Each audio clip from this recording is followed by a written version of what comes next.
Binuksan ng muli sa mga sasakyan ang temporary detour ng nasirang Talisay Bridge sa Quezon Province. Pero dahil malambot pa rin ang lupa rito, bawal munang dumaan ang malalaking sasakyan. Nasira ang naturang tulay, bunsod ng walang tigil na pag-ulan kahapon. Daan-daang residente na stranded dahil dito. May news to go si Jay Sabale live.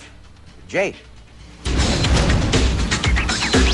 Hawi, pagbukang liwayway nagsimula na muling magpatawid sa temporary detour ng nasirang Talisay Bridge. Dahil tinambakan lang ang lupa muli ang pwede madaanan, malambot ito.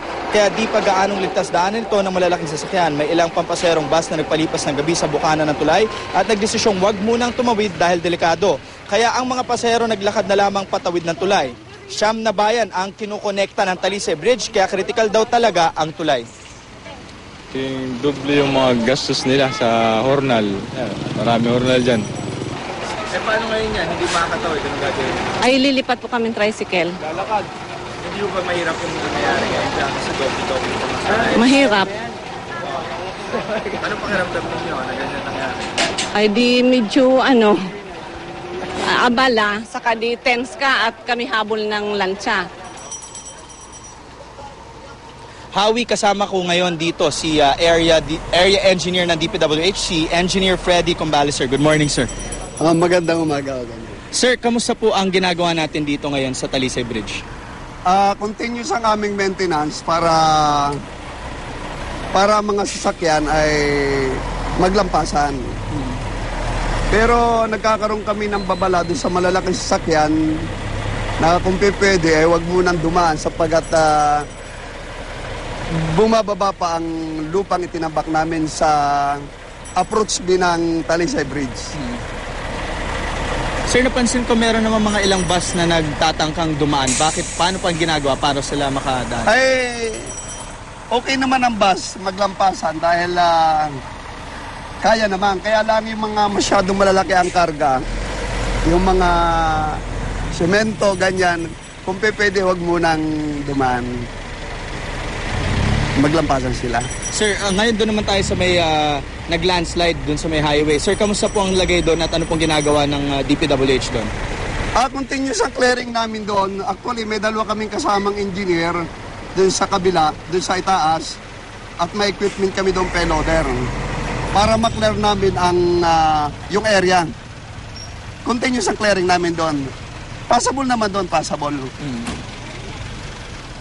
Hawi, may tanong po ba kayo dyan? Yeah, Jay, pakiulit lang kung ano yung mga rota at destinasyon ang naapektuhan itong pagkasira sa bridge na to. Sa Talisay Bridge. Okay, may siyam na bayan ng may siyam na bayan kasi ang naapektuhan ng pagkasira ng Talisay Bridge dito. Ano po ba yung engineer, yung siyam na bayan na yun? Yung siyam na bayan na yun, tatlo dito sa Mendlan, Real, Infanta, General Lacal, at saka 6 na bayan sa Pulido Island. Okay, meron ba mga... Sir, sa ngayon po, ano po ba ang magandang daan? Sorry, Hawi?